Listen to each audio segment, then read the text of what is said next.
Hello, good people. Welcome back to the Kuhb Games YouTube channel. My name is Evan and we play goats here. I just got done finding out that I got 9th place in the PWCQ today. I had the exact same breakers as the person that got 8th, which was fresh IRL. So a little unfortunate there, but I have top 16 every single one of the online tournaments that I've played so far. So can't be unhappy about that. We'll break through the top 8 eventually. Played Earth Aggro, a little bit of a swap from Warriors, but I've been enjoying this deck on the ladder and thought I would take it. So we're going to go over the round 5 match that I had against Shogun Lopez, because this is an awesome match, except for game 2, but we'll see why. Yeah, really fun match, so let's get into it.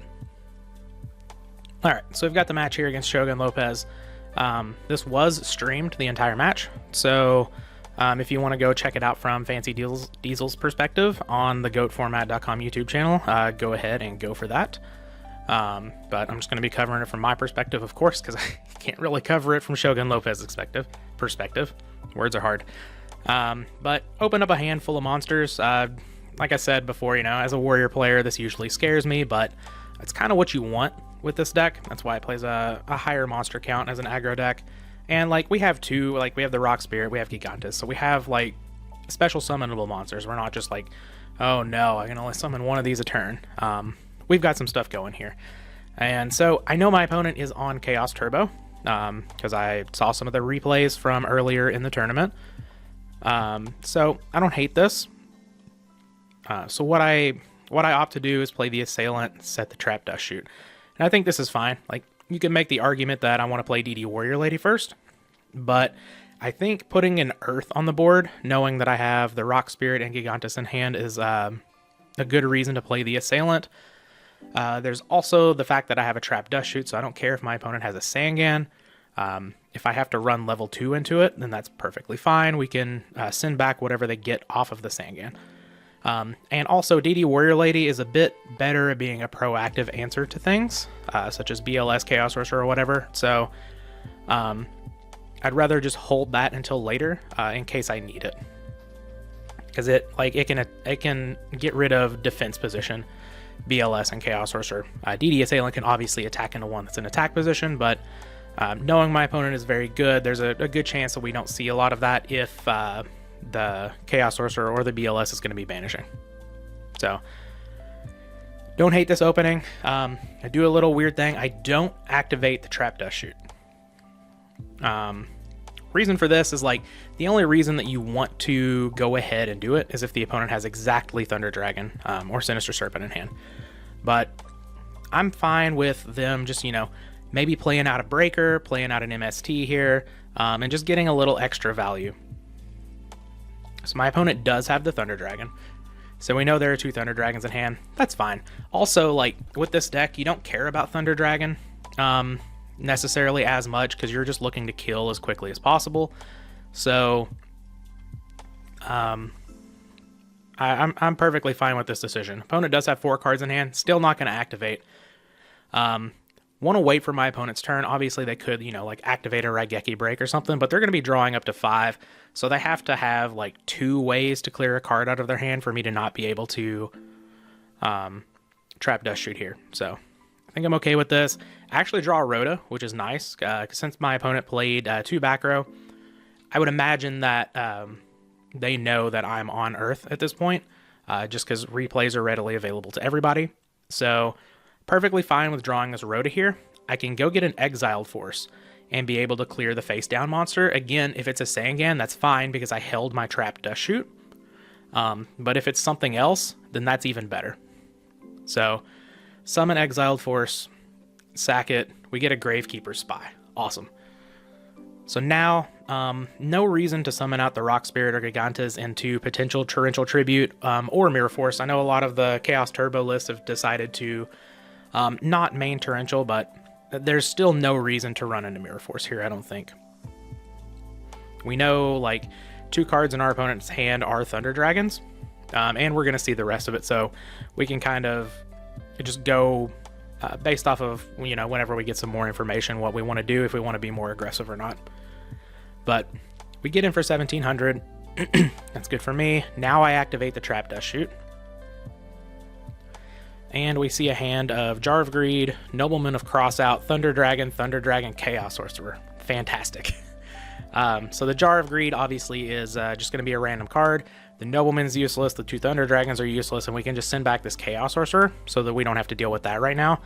And then we can, see what our opponent does and decide if we want to be a little bit more aggressive here. So opponent just sets a card. It's got to be the Jar of Greed. There's no, I guess they could just set the Nobleman of Crossout here, but there's a chance that I have to, set a monster sometime in the future. Or they can activate Book of Moon, which they are playing, or Tsukuyomi, so they could get value out of the knock. So there's no reason to run that into Heavy Storm when you already have a full back row. So my attack got in last turn, so I'm just a fan of just attack with DD Assailant here. It's likely that they don't have a Battle Trap. If they do, we get that out of the way.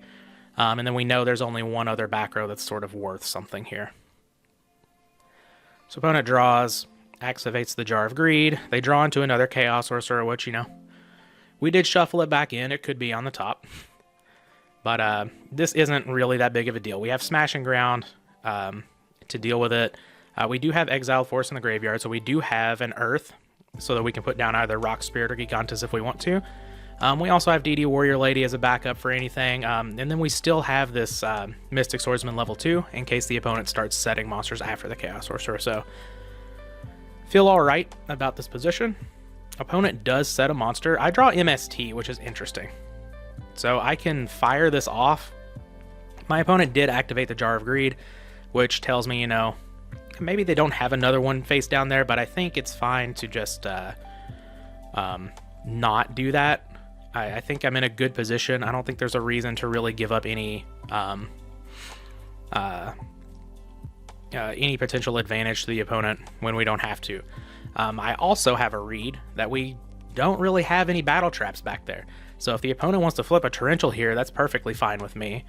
And if not, it looks like we're going to get this level 2 in, and then we can clear the Chaos Sorcerer, and we can leave the opponent with Thunder Dragon, Nobleman of Crossout in hand. So I like this play. My opponent does have a Book of Moon, but, that is still a -1 for them, so it's not the end of the world. Then I throw off the Smashing Ground. Good to note, we got rid of the Book of Moon before we played the Smashing Ground, so we did order this correctly, so pretty happy with that. We're just going to set the MST. Again, if we didn't throw it off before attacking, then there's no reason at all to throw off the MST here. It ends up working out. Our opponent flips up Gravekeeper Spy, so now we have a Spy in attack position that we can deal with. And then we have this DD Warrior Lady, hopefully to get over the one that's in defense. My opponent summons out Breaker, which is fantastic. So we do get a little extra added value out of this MST. Not a whole lot. But we get to target the Raigeki Break. Opponent discards a Thunder Dragon, which, isn't nothing. But, if they drew like card destruction or something, it could end up mattering with them having more cards in hand. Also, just having another Thunder Dragon that they're not able to tribute off, like a Gravekeeper Spy or something, it's likely to not matter, but, getting that extra little bit of value is pretty nice here. So we know our opponent's hand is Thunder Dragon, Nobleman of Crossout, so we know, we've just got free reign here on the board. So we could take out everything. We could summon Gigantus, summon Rock Spirit, summon DD Warrior Lady, attack over the Spy and the Breaker, and then attack into the Gravekeeper Spy, and banish it with the DD Warrior Lady. But I don't think it's really worth it to give up the DD Warrior Lady here. So we're going to summon Gigantus, summon Rock Spirit, and just take out the 2 attack position monsters. Our opponent already has Dark Light in the graveyard, so we're not really contributing to that. And this saves our DD Warrior Lady for later if we want to. Now I'm just going to set the Trap Dust Chute as a bluff. Who knows, maybe it gets turned on at some point. Opponent rips Snatch Steal and attacks. I remember Diesel actually saying on the stream, because I had it turned up just a little bit while I was playing, it was like, oh, Shogun doesn't know that this thing's a 2K, but no, this is just to get rid of my back row. So get a little +1 there, but again, my opponent's hand is just not good at all. We draw Prima here, which is interesting, and now I actually do decide to summon the DD Warrior Lady, because I'm just going to get aggressive. I'm not going to Prima for the Gigantes here, because I don't have lethal, and I would put my opponent at 100, and I may as well just hold on to the Prima, in case my opponent, say, draws a Chaos monster, and I need to beat over something else. Or, like, say my opponent draws, you know, exactly Chaos Sorcerer, and we draw Goblin Attack Force. Then we can swing with the Goblin Attack Force. Our opponent is down to Thunder Dragon, Nobleman of Crossout.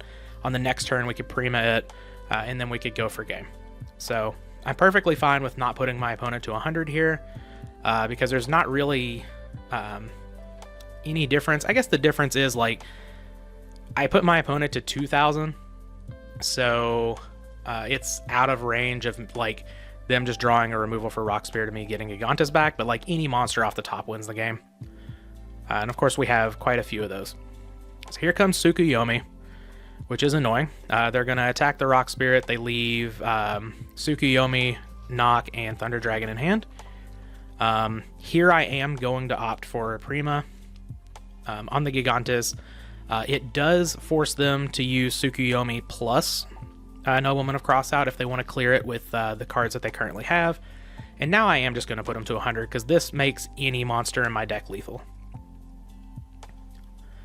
So, yep, here comes Tsukuyomi Knock. That's perfectly fine. I do end up exiling or banishing that Gigantes there. Put it in the graveyard at first, but we're going to take 1100. Opponent sets a back row. We draw a Heavy Storm. That's fine. We'll just set the Heavy Storm. If they show an MST or whatever, that's perfectly fine. I don't think they're going to Raigeki break because they want to save that for a monster, if that's what it happens to be. And maybe this, you know, gets them into a little bit of a lull where they're like, oh, just set some more. That's fine. But opponent sets the Tsukuyomi. We don't know it's a Tsukuyomi, but actually we do know it's a Tsukuyomi. No. Because they use the Knock, so we know only about Thunder Dragon Tsukuyomi in hand, so it's likely the Tsukuyomi, but it doesn't have to be. We draw Pot of Greed, which obviously just best draw on the deck.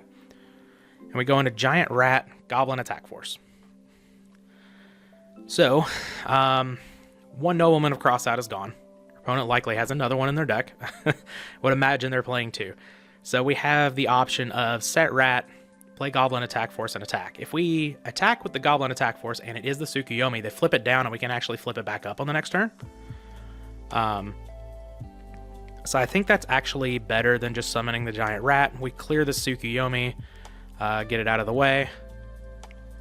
But I'm going to go ahead and Heavy Storm. My opponent, I believe, would have activated a Jar of Greed on their turn because they're pretty far down on cards, and they could use definitely some more resources to try to push a little bit more of an advantage there. Especially with me at 2,800, there's a chance they could just win. So I'm like, it's probably not Jar of Greed. If it's a Raigeki break, I can get rid of it with no downside here.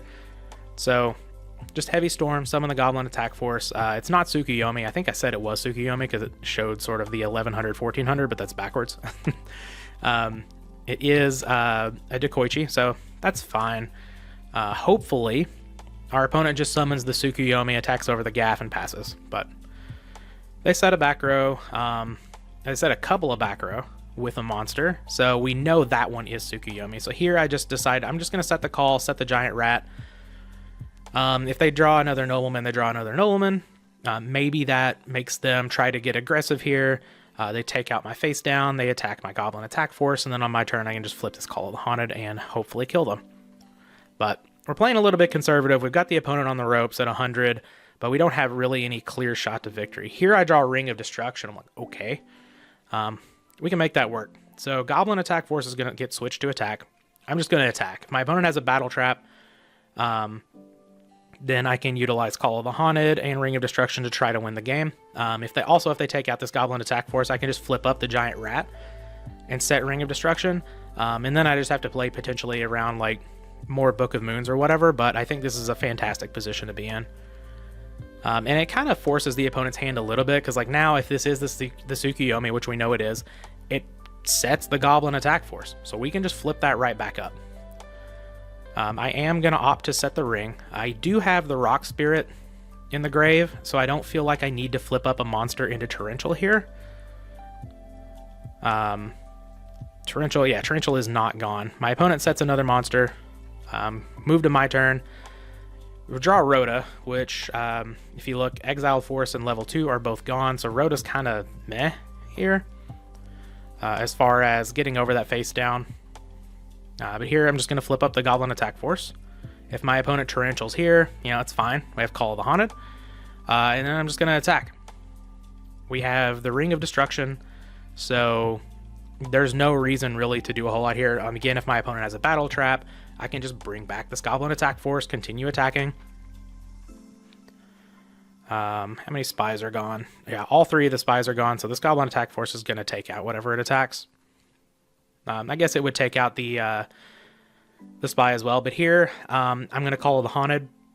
If the opponent has a Torrential Tribute, you know, I feel like they may have used it on the Sangan there, because they would have cleared 2 monsters. They would have cleared their Sangan, but, you know, they would have plussed off of it. They would have been able to go into the deck and get something.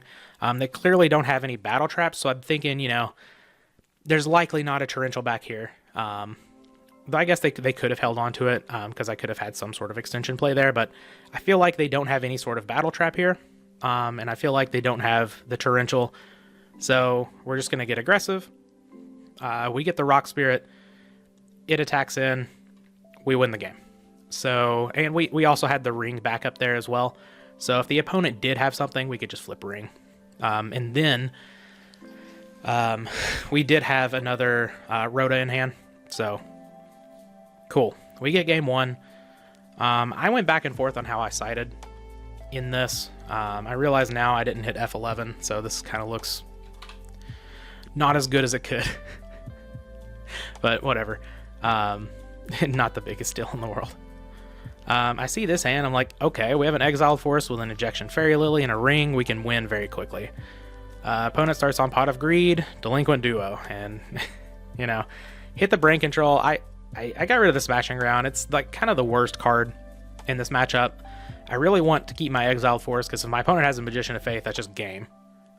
If it goes off, Injection Fairy Lily is a way that I can sort of cheese out the game, along with Ring of Destruction. So this is sort of a 2-turn clock with the ring. I just decided, you know, we're facing Pot of Greed, Delinquent Duo. We've got to be a little bit aggressive here. So opponent just T-sets. We draw Rhoda, which is not bad. I'm going to summon Exiled Force. Again, if that's a Magician of Faith, I just lose the game if it flips up. It's worst case scenario. It's a Sangan, which is just going to go get a Tsukuyomi. I'm okay at seeing the Tsukuyomi here. You see me put in the chat, I probably deserve this. There were a lot of games. There were at least 3 games in these 5 rounds of Swiss where my opponent opened Pot of Greed, Delinquent Duo, but this is the format we play. Sometimes it is like that. Draw the Mind Control, which is nice. This was like, okay, so this one's not going to be a bluff, and it is a Magician of Faith. We flip it up, get Mind Control back. Like I've got a Ring of Destruction to break up the Tsukuyomi Magician of Faith. Synergy. I attack him with the injection. Hopefully, you know, again, we're just on the cheese the opponent out line here. But it gets Sakuretsu'd immediately. I just set everything so my opponent can't get back. Delinquent Duo, and they Raigeki break my Mind Control. They MST my Rhoda, and I just concede it. We're done there. Like, maybe I didn't have to set everything there, but like if I don't set everything, then my opponent just they take out the ring with the Raigeki break, and then I have to activate it on the Magician of Faith, and you know, what am I doing from there? I'm still just gonna lose everything, and we were so far behind. I'm like, let's just put the game behind us. Let's go to game 3 and see if we can win from there. So like this hand a lot. Mind Control is a pretty decent draw to help clear the way for some stuff. The only thing that I don't like about this hand is Gigantes with no Earths. But, you know, the deck's full of Earths. It's called Earth Aggro. We're going to draw into some Earth monsters. No problem. So, here, DD Warrior Lady, set the Dust Shoot, set the ring. I don't really know about setting the ring there.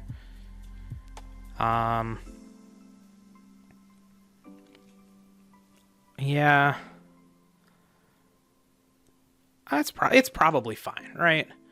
I guess my opponent is more inclined to blind MST, but it's probably fine to set it. I know I normally don't like setting defensive traps while I have a DD Warrior Lady.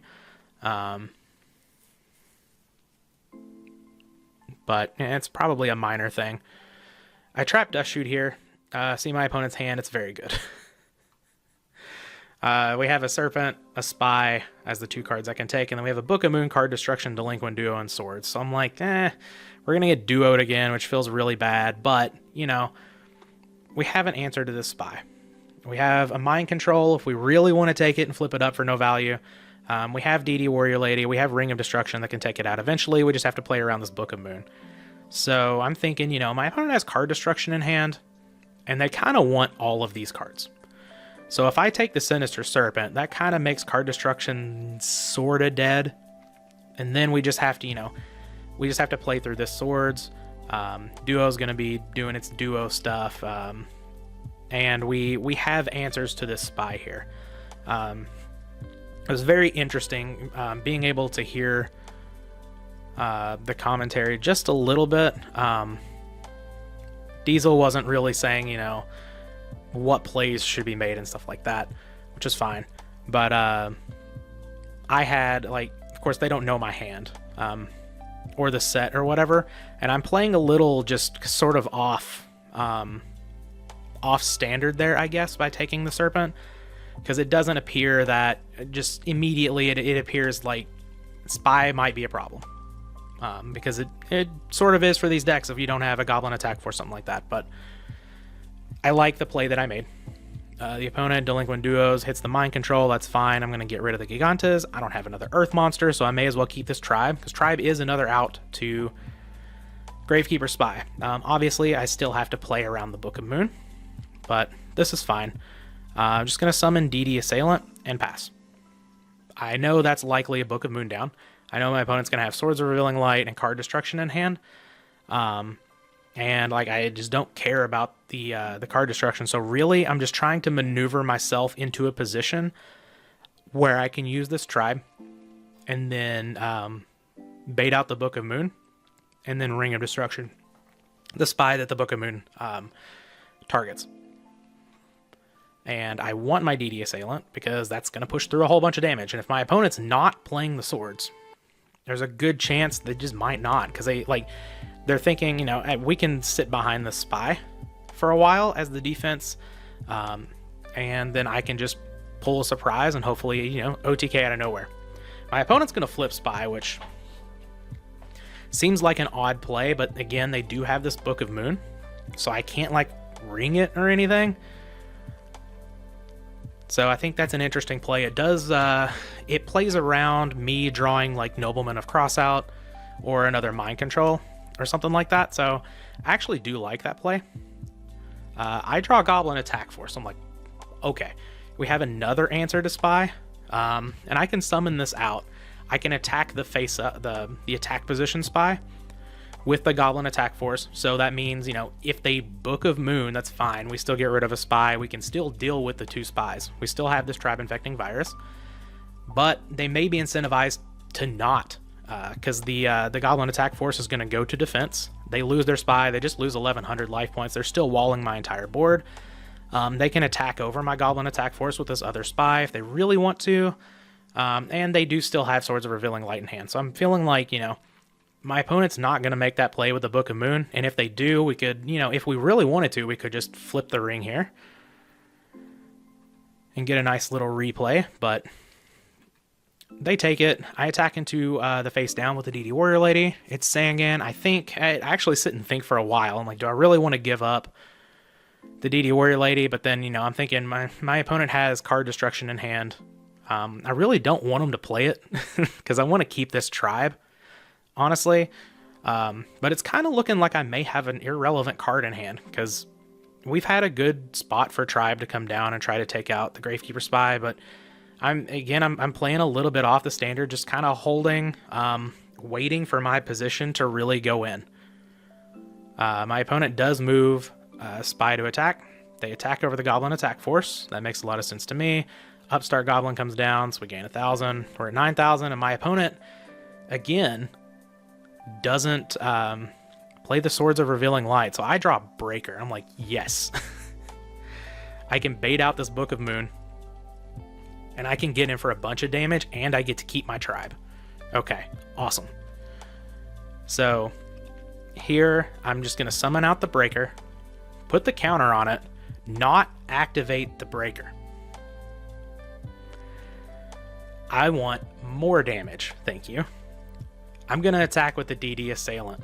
We know the opponent has Book of Moon. It has to be flipped here. There's no way they don't flip it. They do flip the Book of Moon, and the reason that I attack with DD Assailant is I didn't want to attack with Breaker and then just Book of Moon the Breaker, because I wanted to push through all 1900, because like I know I'm going to use this, so I don't really care about Snatch Steal as much. So I want to keep the counter on my Breaker. So Book of Moon gets flipped, targets the Spy, Ring of Destruction the Spy.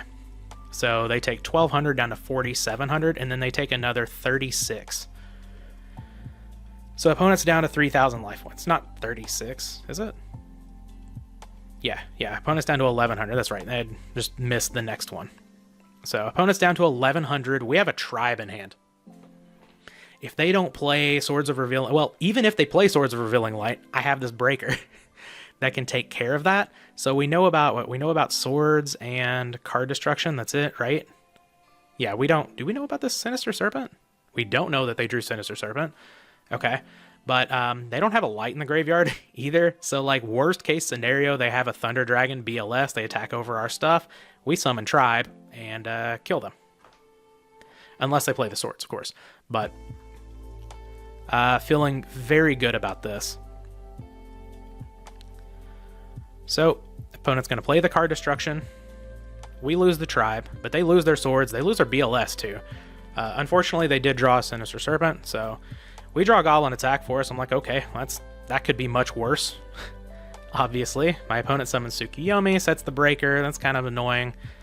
But, you know, they can't deal with this Assailant. But if they're going to make this play, you know, that means they have to have something face down. We draw Pot of Greed again. It's just fantastic. Play it. We draw Skill Drain, MST. And I am not going to throw off this MST here. I'm just going to attack. My opponent flips Mirror Force. Let's see. This other one was a Raigeki break, so throwing off the MST wouldn't have worked. I guess it would have gotten rid of the Tsukuyomi, but here I can just set Skill Drain, set MST pass. Pretty happy with this. No reason to summon the Goblin attack force there out into a potential Torrential Tribute. I know, like, my opponent has Sinister Serpent, Tsukuyomi in hand, so maybe we can, you know, pull out the Tsukuyomi with Skill Drain at some point. My opponent sets a back row, I MST it, and ends up being another Raigeki break, so that's fantastic. And then I draw Graceful Charity. So I'm going to throw that off. If I hit Heavy Storm here, I just win the game. And, you know, hitting Gigantes probably wins the game as well. I guess not necessarily, but we draw Smashing Ground, Call of the Haunted, Snatch Steal. I love this. So now I pretty much have free reign to summon this Goblin attack force because I have the Call of the Haunted. I'm actually going to pitch Smashing Ground, Snatch Steal. Obviously, Snatch Steal is a very powerful card, but I know my opponent has Sinister Serpent, Tsukuyomi in hand, and Snatch Steal is not good against either of those. So I'm just going to try to push this Goblin attack force with Skill Drain because I have a Call of the Haunted. So let's attack in. Opponent's going to Raigeki break it. That's fine. We kind of thought something was going to happen there. We're not going to just not go for the game. Opponent gets their Sinister Serpent back. They drew Pot of Greed. Okay, fair enough. If I can top deck it, they can too. So they draw 2 cards, summon Kaiku. Here is a very interesting line.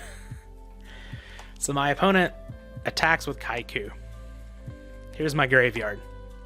I have Gigantes, double Goblin attack force that I can Call the Haunted and stop this Kaiku attack. I know 2 of the cards in my opponent's hand are Sinister Serpent, Tsukuyomi. So we can just very easily stop this Kaiku. I let it go through. And this wasn't just oh, I forgot I had Call of the Haunted and I could stop the attack. This was calculated. So if my opponent takes out 2 Goblin attack forces, they just lose. Because I can call the Haunted back, Tribe Infecting Virus, discard to kill the Kaiku and attack. But they take out Goblin attack force and Tribe, but that's also fine. I still can get back a Goblin attack force. I have Skill Drain to go with it, so I can keep it in attack, and my opponent can't really do anything with the Tsukuyomi, and their last card's going to be Sinister Serpent. So my opponent aggressively plays out Chaos Sorcerer, which is an interesting play. I draw another Skill Drain. I'm like, well, second Skill Drain's not great, but I guess it does play around, you know, MST. My opponent hasn't shown that yet. So, and we know that the 2 cards in hand are, again, Sinister Serpent, Tsukuyomi, but I'm just going to set this Skill Drain and pass. My opponent hasn't played Heavy Storm, but I'm kind of screwed against Heavy Storm anyway, so let's just set and we'll fade Heavy Storm. Opponent attacks with a Kaiku. Now I flip Call of the Haunted. Now my opponent's in a position of, do you... sorry, my legs were needed to be moved. Now they're in a position of, do you crash your Chaos Sorcerer? Or do you go to second main phase, activate Chaos Sorcerer, and then I get to flip up Skill Drain, and then I get to beat into your Kaiku, and if I draw any monster, I win. So, pretty happy about this. It goes through. We get the Goblin attack force. My opponent goes to main phase 2, activates Chaos Sorcerer, and I flip the Skill Drain. Awesome. So now my opponent sets a monster. I mean, that's, we see here that it is Sinister Serpent, but very likely just going to be Sinister Serpent. The problem here is, like, we're out of Snatch Steal. One of our Smashing Grounds is gone, and I believe I did side down to 2 on those. So we've only got 1 of those left, but we do still have a Mind Control as well. We draw Exile Force, which is a good one. I opt to attack the Kaiku. Mirror Force is not gone, but I don't want to get into a position here where I summon Exiled Force, attack into a Sakuretsu Armor or like a 3rd Raigeki Break if they're playing it, because I really want this Exiled Force to hit the Chaos Sorcerer. And again, like, I know my opponent's hand is just useless. It's a Tsukuyomi. So I want to attack with the Goblin attack force and not attack the face down with the Exiled Force. I think that's perfectly fine. I get my opponent to 600. Literally, like, every monster in the deck is just lethal here. I summon Exiled Force. I sacrifice it to kill the Chaos Sorcerer. For those jumping into the YouTube comments right now to tell me that's cheating because there's a skill drain on the board, nope, that does work. Yeah, so now we just kind of need to fade something that could take out this Goblin attack force. And we need to draw a monster. So opponent passes. I draw Smashing Ground. Not great here. Let's attack. It's free. We take out the Sinister Serpent. So now they kind of just have to keep setting that. And that's what they do. I draw a level 2. I'm like, yes, we can go for a game shot here. Play level 2. My opponent has Torrential. Okay. Well, lose the Goblin attack force, but that's fine. We have a Smashing Ground. We'll, like, just draw a monster. Opponent's at 600. My opponent opts to summon Kaiku here, and I'm like, yes, please, any monster. That's not a Sinister Serpent. Because, like, and I do understand this play. It takes me off of Gigantes. It takes me off of Rock Spirit, whatever. It makes a whole lot of sense to me. It also takes me off of Premature Burial, which hasn't been played yet. No, it doesn't, because it's skill drain. Oh, wait, this actually doesn't take me off of Gigantes or Rock Spirit. I guess Rock Spirit doesn't do anything here. It actually just gets run over by the Kaiku. And have I already summoned Rock Spirit this game? No, that was game 1. I think I actually sided out the Rock Spirit. Yeah, so this takes me off of nothing. But it makes Gigantes not lethal? Looking back on it, maybe they should have set the Sinister Serpent. Huh. Interesting. I guess, well, no, I guess, like, the idea here is, like, you're at 600. I'm just a deck full of creatures that are all lethal now. So let's play to win the game rather than to not lose the game. I can respect that. Yeah, no, I think I actually like the play from the opponent the more that I think about it. So that makes a lot of sense. I draw Goblin Attack Force, and I'm just like, yes. Yay, we win. And we can just, you know, sweat the breakers, but here's Goblin Attack Force, here's Smashing Ground. We have won the game. We have won the match. But as I said earlier, we end up 9th on breakers, so unfortunate, no top 8 there, but that was a really, really, really fun match. And I think it was, you know, played fairly well from both sides. I love those games like Game 3 where you have to, you know, you're the aggro deck, but you have to play a little off balance and just sort of pick your spots and decide when you can actually maneuver that aggressiveness in there. So aggressiveness, is that a word? Aggression's probably the word I'm looking for. That sounds a whole lot better. But yeah, that was round 5 of the PWCQ, a really fun one against Shogun Lopez. Yeah, hope you all enjoyed. We'll be back with the next video.